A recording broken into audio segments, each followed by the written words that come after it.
이 실화 이야기의 시작은 1986년 9월 15일 대한민국 경기도 화성군의 한적한 농촌 마을에서 시작한다. 황금비두로 물든 들판과 평화로운 농가가 어우러진 이곳은 전형적인 시골의 풍경을 간직하고 있었고, 이날 새벽 풀벌레 소리만 가득하던 정적을 깨고 끔찍한 비명이 울려 퍼졌다. 딸의 집에서 하룻밤을 묵고 돌아오던 71세 노인의 시신이 하의가 벗겨진 채 끔찍한 모습으로 발견된 것이다. 이는 대한민국 범죄사상 최악의 장기미제 사건으로 기록될 화성 연쇄살인 사건의 비극적인 서막입니다. 당시만 해도 경찰은 이 사건을 단순 강간살인으로 보고 수사를 시작했지만 한 달 뒤 비슷한 수법의 2차 사건이 발생하면서 상황은 완전히 급변했다. 20대 여성이 농수로에서 옷가지로 손이 결박된 채 시신으로 발견된 것이다. 이후 몇 달 간격으로 3차, 4차, 5차 사건이 연이어 터져나왔고, 범행 수법은 소름 끼칠 정도로 유사했다.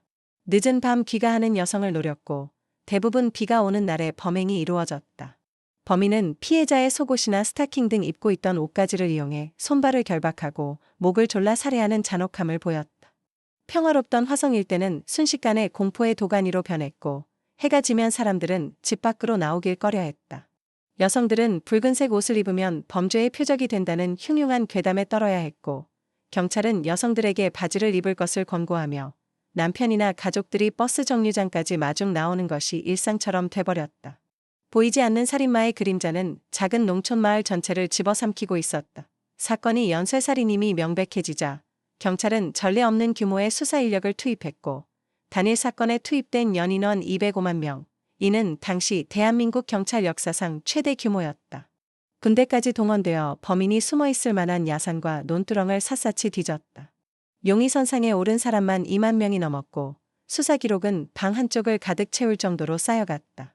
하지만 수사는 좀처럼 활로를 찾지 못했다. 당시에는 과학수사 기법이 매우 낙후되어 있으며 DNA 분석 기술은 전무했고, 현장에서 확보할 수 있는 단서라고는 족적이나 혈액형, 채모 정도가 전부였다.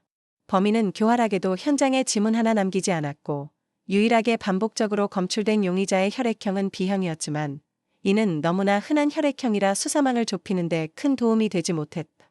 수사가 장기화되고 압박감이 커지자 경찰은 강압적인 수사와 고문을 자행하기도 했다.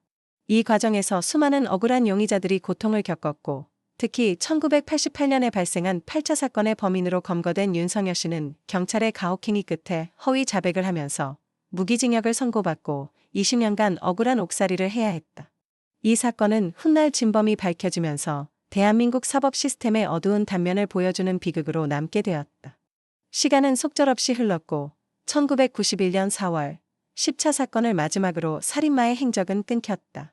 범인은 잡히지 않았고 사건은 미궁 속으로 빠져들어가며 전국을 공포에 떨게 했던 희대의 살인마는 마치 연기처럼 사라져버렸다. 그리고 2006년 마지막 10차 사건의 공소시 효 15년이 만료되면서 화성 연쇄살인 사건은 법적으로 처벌할 수 없는 영구 미제 사건으로 남게 되는 듯했다. 모두가 진실 규명을 포기해가던 2019년 9월 대한민국은 충격적인 소식에 휩싸였다. 경찰이 화성 연쇄살인 사건의 유력 용의자를 특정했다고 발표한 것이다.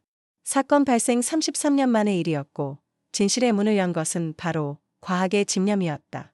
국립과학수사연구원은 당시 사건 현장에서 수집했던 증거물들을 폐기하지 않고 보관하고 있었고, 수십 년의 세월 동안 비약적으로 발전한 DNA 분석 기술을 이용해 이 증거물들을 다시 감식했고, 마침내 9차 사건 피해자의 옷에서 검출된 DNA가 한 인물의 것과 일치한다는 사실을 밝혀낸 것이다.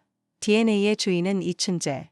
1994년 처제를 성폭행하고 살해한 혐의로 무기징역을 선고받고 부산교도소에 수감 중인 50대 남성이었다. 그는 이미 25년째 교도소에 수감되어 있던 모범수였다. 아무도 상상하지 못했던 너무나 평범해 보이는 얼굴 뒤에 희대의 살인마라는 악마의 정체가 숨겨져 있었던 것이다. 처음에는 혐의를 완강히 부인하던 이춘재는 경찰이 제시하는 DNA 증거 앞에서 결국 무너져 내렸고, 그는 화성 연쇄살인 사건 10건을 모두 자신이 저질렀다고 자백했다. 그의 자백은 충격적이게도 여기서 그치지 않았다. 화성 사건 전후로 저지른 4건의 추가 살인과 30여 건이 강간 및 강간미수 사건까지 모두 털어놓으며 30여 년간 베일에 쌓여 있던 연쇄살인마의 민낯이 드러나는 순간이었다. 그의 자백은 담담하고 차분했다고 한다. 어떤 죄책감이나 반성의 기미도 찾아볼 수 없었고, 범행 동기에 대해서는 특별한 이유 없이 욕구 해소를 위해 저질렀다고 말해 국민들을 다시 한번 경악하게 했다.